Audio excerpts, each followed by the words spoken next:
Olá, seja muito bem-vindo ao vídeo do round número 13 do torneio de candidatos número 2018, na edição do ano 2018. Prazer imenso para mim estar de volta aqui com o round número 13, um round eletrizante, cheio de emoções, para variar, né? Esse torneio está sendo fantástico de cobrir. E vamos lá então, né? Olha só, a gente teve uma partida entre Mamedyarov contra Alexander Grischuk, uma também muito esperada, né? O Mamedyarov aí com as peças brancas tendo a oportunidade de vencer, quem sabe encostar na galera da liderança novamente. E aqui nessa posição, após o lance número 24, que foi esse torre B8, né? O jogo estava seguindo tranquilamente bem, ambos os jogadores jogando de boa, posição empatada, igualada até então. O Mamedyarov decidiu jogar o lance torre B5 nessa posição, de modo que a sua torre agora ficava defendida pelo seu peão. Temos cavalo E8, buscando reposicionar o cavalo, é o lance do Grischuk. Dama E3, também tenta reposicionar a dama, tentar buscar algum outro tipo de contra-jogo. E aqui o Grischuk decidiu trocar as torres. Ok, sem problema nenhum. O ponto de trocar as torres é começar a colocar certa pressão nesse peão através do lance cavalo D6. O peão é defendido com A4 e aí o Grischuk começa a avançar o peão C. Ok, o Mamedyarov aqui decide jogar o lance RG2. Bem tranquilo, decidindo colocar o seu rei no local um pouco mais seguro. O Grischuk continua avançando o seu peão. Temos bispo C6, cortando a comunicação entre a dama e o peão, de modo que agora a dama das brancas está atacando o peão em C3. Tivemos dama 5 defendendo, dama C5, agora você também mantém o controle da casa C2, de modo que não é viável para o peão avançar nessa posição. Ok, conteve o peão por enquanto, temos A6, buscando trocar alguns peões. E4 é um lance no mínimo interessante, permite um possível E5 no futuro próximo. Depois de peão também em B5, peão também em B5, tivemos aqui rei H7, também buscando um local um pouco mais seguro para o seu rei. E aqui o Mamedyarov joga um lance no mínimo provocativo, E5, provocando o Grischuk a de fato tomar o peão em B5. Aqui deveria o Grischuk ter jogado cavalo F5, saindo do ataque do peão. E mesmo que as brancas agora continuassem com o lance E6, um sacrifício temporário, né? Depois de peão toma bispo E4, seria a forma correta de seguir. Depois de rei G7, você poderia trocar os peões de dama toma em E7, rei G8, e o jogo estaria totalmente empatado nessas condições. Entretanto, aqui o Grischuk, em apuro de tempo, vale reforçar isso, o Grischuk é um jogador excelente, mas que frequentemente se encontra em posições com apuro de tempo, né?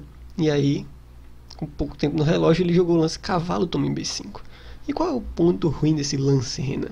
O ponto é que permite o lance E6. A gente viu antes que esse sacrifício não levava muito longe, né, com a linha com o cavalo F5, mas com o cavalo em B5, esse lance é muito poderoso. Aqui nessa posição, aí o Grischuk jogou o lance dama A3, procurando trocar damas. E claro, deixando, né, entregar o cavalo, porque o Grischuk deve ter pensado, claro, com pouco tempo você não analisa todas as possibilidades, pensado, depois que a dama tomar, que foi o que o Mamedyarov fez, depois que a dama tomar, eu avanço meu peão para C2 e vou ganhar uma nova dama. O problema é que ele deve ter pensado, não tem problema se ele capturar meu peão, né? A questão é que tem problema sim. Depois de rei G7, você na verdade não está necessariamente defendendo a promoção do peão, por causa do lance bispo E4. Você, com esse lance, é um lance intermediário, né? Atacando aqui, e além disso colocando o bispo numa excelente casa, atacando esse peão fraco aqui. E ele vai ser muito importante, por quê? Porque ele encoraja o Grischuk a de fato promover para uma próxima dama. E aqui vem o próximo lance fantástico. Outro ponto de trazer o bispo para cá é você liberar, né, essa casa para a dama, vir aqui para a casa E8, apoiar o avanço do peão, né, que é o que aconteceu depois. Dama E8, e aí aqui nessa posição o Grischuk abandonou a partida. Você me pergunta, mas peraí, Renan, como assim? O cara tem uma dama contra um bispo e mesmo assim abandonou. Pois é, o problema é que não tem como você evitar o checkmate com o avanço desse peão aí. Simplesmente não tem como você avançar, não tem como você fazer nenhum progresso com essas duas damas. Diga aí, você tem duas damas, potencial fantástico, porém sem possibilidades. O rei do Medvedev está bastante seguro e não tem cheques, não tem nenhuma variante forçada que o Grischuk consiga levar. Aqui nessa posição, a melhor maneira de retardar o mate é com rei F6. Depois da promoção, você trazer o rei para E5. Dama B5, cheque. Dama de C, C5. Dama toma em E7 com cheque. Rei D4, já que a dama está cravada, não pode tomar a dama da gente lá em cima. Dama F6, cheque, entregando o bispo. E depois de Dama E2, tem algumas escolhas, né? Você pode trazer o rei para D5 e levar mate imediatamente com dama de E6. Você pode colocar a dama na frente e depois de dama E6 cheque, rei D4 dar o mate aqui. Então várias possibilidades, e por causa disso o Grischuk decidiu abandonar a partida, fazendo que o Medvedev conquistasse uma importante vitória nesse torneio. No próximo jogo que vamos analisar agora, vamos ver Fabiano Caruana contra Levon Aronian, um jogo também muito importante na busca pelo título. Fabiano Caruana ali entre a galera que está liderando, e tinha também a oportunidade de jogar contra o Levon Aronian, que não está numa boa fase, né, nesse torneio, para tentar buscar aí, quem sabe, uma vitória, aproveitar que ele já vem de várias derrotas, pode não estar muito bem emocionalmente, e já tentar de fato pegar mais um ponto. Aqui no lance número 17, o Aronian acaba de jogar o lance bispo C5 e os jogadores começam a entrar na fase do meio jogo. Eles começam com o G3, o Caruana começa com o G3, buscando um melhor lugar para o seu rei. Depois de rei H7, temos rei G2, dama E7, bispo C2, torre de FD8, colocando a torre na coluna aberta, B4, ataca o bispo que vem para B6, e aí temos A4. Buscando aí, quem sabe, trocar peões, liberar a coluna para sua torre e ficar um pouco mais ativa. Nessa posição, o Levon Aronian jogou cavalo F6. O Fabiano Caruana poderia ter ganhado uma certa iniciativa e quem sabe até pega uma vantagem maior de imediato, jogando peão toma em B5, depois das trocas tomar com a dama. Mesmo que o bispo tomasse em F2, por exemplo, liberando um ataque a descoberto na dama, né, e atacando a torre, você poderia tomar o cavalo em C6, depois de bispo toma a torre em E1, cavalo toma em E1, sei lá, torre D6, atacando, dama C4, e as brancas teriam duas peças pela torre, o que seria uma excelente vantagem, né? É sempre vantajoso você trocar duas peças pela torre, então seria uma vantagem boa. Entretanto, o Caruana jogou o cavalo H4, talvez preferindo para um jogo mais calmo, mais tranquilo aos poucos, né? Tivemos dama E6, bispo D3, ameaçando agora cada vez mais o peão em B5. E aqui a gente teve bispo H5 por parte do Aronian atacando a dama. Talvez dama D7 fosse melhor, né? Atacando o bispo aqui em D3, colocando cada vez mais pressão. As brancas seriam quase forçadas a jogar torre D1, depois de cavalo S7, por exemplo. Trocas de peão, cavalo poderia tomar o bispo em G6, cavalo toma em G6, bispo E3, o jogo iria continuando, né? As brancas com uma pequena vantagem, mas nada demais, as negras vão também desenvolvendo seu jogo. Depois de bispo D3, seguiu bispo H5, o que permite que as brancas joguem em G4, atacando o bispo do Aronian. E o Aronian tem a ideia de entregar uma peça por alguns peões para você de fato deixar o rei um pouco mais exposto. A ideia é de certa forma até boa, tá? Mas tem alguns poréns. Olha só, Aqui agora algo do tipo bispo E3 seria ruim para as brancas, e não foi o que seguiu, tá? Seguiu aqui nesse lance cavalo F5 por parte do Caruana, que é o único lance bom. Algo do tipo bispo E3, que parece ser padrão, né? Tem que levar cavalo, toma E3, F toma E3, depois de torre toma o bispo, dama toma, dama G4, cheque, cavalo G3, dama toma H4. Aí as negras recuperam bastante material, ficam com um bispo e 2 peões pela torre, em uma posição bastante incerta, né? Que aí fica a seu critério tentar avaliar e decidir quem está melhor. Mas acredito que os dois lados têm chances nessa posição. Voltando aqui, seguiu cavalo F5, um lance muito bom. Depois de cavalo toma em F2, né? Apoiado pelo bispo lá em cima. Tivemos bispo C2 saindo do ataque, junto tanto do cavalo quanto da torre.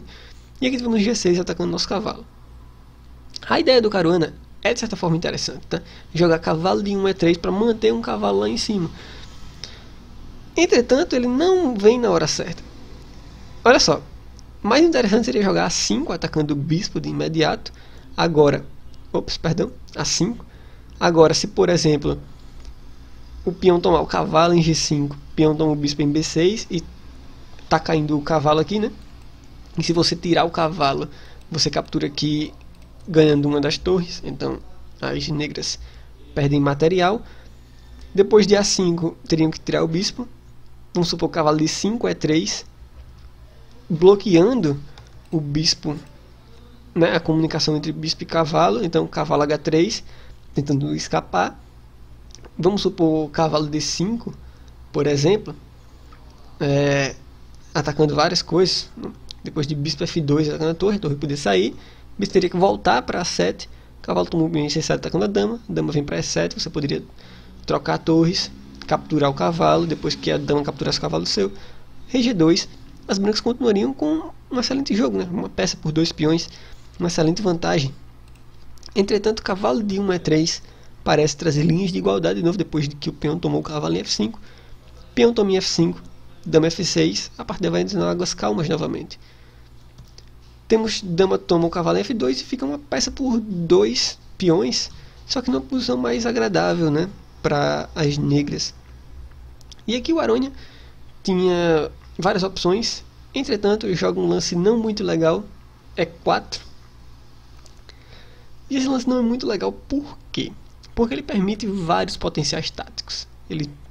O potencial tático da posição aumenta muito. O Fabiano Caruana agora tem uma posição vencedora, depois desse mínimo lance E4. E você pode escolher. Ele jogou torre H1. Engraçado que o lance bispo toma em E4 também vence, tá? Depois de torre G8, cheque, por exemplo, rei H3, torre de BD8, peão toma, vamos supor, dama H4, trocando damas, e você fica com uma peça a mais, né, nessa posição. Então, também totalmente vencedor. O Caruana já se aproxima do lance número 40, onde o tempo vai ficando mais curto, e jogou o lance torre H1. Talvez ele tenha achado mais simples, né? Também vencedor, sem nenhum problema. Seguiu torre D6. Por vezes é muito bom ter uma torre na defesa também, não, uma torre a mais na defesa de H6. Só então agora tivemos o bispo tomou um peão em E4, torre G8, cheque, o rei veio para F1, cavalo E5, nós tivemos aí, e depois de dama F4, colocando aí, né, mais pressão no cavalo, nas peças, e não só aí, mas também aqui na casa H6, temos C6 por parte do Levon Aronha, peão toma em B5, e aqui que tá, você tem muitas opções. Ruim para as negras seria tomar em B5, por causa de dama toma em H6, depois da dama tomar em H6, F6, cheque a descoberta, é um lance imortal, torre G6 único, né? Porque se você tirar o rei, a torre vai capturar a dama. Mesmo assim, bispo toma torre, rei G8, torre A8, cheque, intermediário, bispo D8, torre toma em H6, e o material é simplesmente enorme, né? A vantagem material para o Fabiano Caruana é enorme. Então, por isso, depois de peão toma em B5, tivemos torre G5, cortando a conexão para não atacar aqui em H6. E depois de peão toma em A6, Agora você tem também essa ameaça, né, da promoção. Dama D8 vem para defender essa ameaça, mas aí aqui você tem várias opções. Quando você joga Dama D8, você deixa um cavalo caindo aqui, né? Além de várias outras possibilidades táticas. Poderia ter seguido sim, Dama toma o cavalo em E5, na verdade dá para ter seguido o F6. Dama toma em E5, leva linhas engraçadas, por exemplo, F6. Você pode trazer a dama de volta para H2, atacando aqui a casa H6, depois de torre D1 cheque, por exemplo. Ok, rei E2, você trocaria algumas torres, mas depois de dama E7, o bispo poderia tomar até mais um peãozinho em C6, e a vantagem material é enorme, né? Duas peças, dois peões. Aqui o Aranha já podia abandonar. Na partida de verdade seguiu dama D8, F6 cheque, ao invés de dama toma o cavalo. Cavalo G6, bloqueio o cheque, mas aí o último lance da partida foi torre toma, o peão em H6, um lance excelente. Aqui, se você olhar bem, só tem dois lances possíveis para o rei, ou rei G8 ou rei toma a torre. Se rei G8, a dama toma a torre em G5, fica uma vantagem material imensa. Provavelmente no próximo lance bispo toma cavalo. E aqui, se o rei toma a torre em H6, dama H2 cheque, a torre poderia vir para H5, bloqueando o cheque e atacando a dama. Mesmo assim, cavalo F5 é o lance decisivo, né? Cheque duplo, preste atenção, tanto do bispo em C1 quanto do cavalo. O rei teria que sair da casa H7, e aí a dama tomaria a torre, e com isso mate em poucos lances aí, né? Uma vantagem material imensa. Dessa forma, a gente chega no fim do round número 13, penúltimo round, com dois resultados decisivos e duas partidas terminadas empatadas. Olha só, Fabiano Caruana vence o Levon Aronha, tá? Ding Liren empatando com Kramnik, Mamediarov vencendo Alexander Grishuk, Wesley Sou empatando com Sergei Kayakin. Amanhã, último round decisivo, Kramnik contra Mamediarov com um jogo muito complicado, em jogando de negras. Aronha contra Wesley Sou, um jogo que não interfere em muita coisa, os dois jogadores da parte de baixo do tabuleiro. E Grishuk Caruana também, Caruana com um adversário complicado e jogando de negras. Kayakin, o único que tem as peças brancas, mas entretanto, todavia, né, contudo, jogando também contra um adversário muito complicado, que é o Ding Liren. E aí, até o Ding Liren tem chances ainda de vencer o torneio de candidatos. Por exemplo, para o Ding Liren vencer o torneio de candidatos, ele teria que ganhar do Kayakin, o Caruana teria que perder e o Mamediarov, se não me engano, no mínimo empatar, tá? Para o Ding Liren ganhar. Mas acredito que ele teria que torcer. Ele depende de muitos resultados, né? Tanto dele quanto dos outros, o que não é muito bom. As chances são muito pequenas do Ding Liren vencer o torneio de candidatos, embora elas existam. Em muitos cenários de desempate, tá? A chance amanhã de você chegar, de o torneio acabar com os jogadores empatados em número de pontos, é muito grande, tá? A chance amanhã é muito grande, provavelmente é o que possa acontecer. E em muitos casos de desempate, acredite ou não, Mamediarov tem vantagem em cima dos outros jogadores. Se não me engano, se você olhar bem o retrospecto, o Mamediarov, por exemplo, venceria, por exemplo, o Kayakin num confronto direto em desempate, né? Então, você tem que ver bem tudo isso e levar em consideração amanhã nos critérios de desempate. Entretanto, óbvio, Caruana ainda é o favorito, primeiro lugar com 8 pontos. E a gente vai ver aí então amanhã a nossa decisão. Eu te espero amanhã para a gente comentar e conferir quem foi o campeão e quem de fato vai desafiar o Magnus Carlsen no fim do ano, em novembro. Muito obrigado por assistir esse vídeo, forte abraço e até a próxima.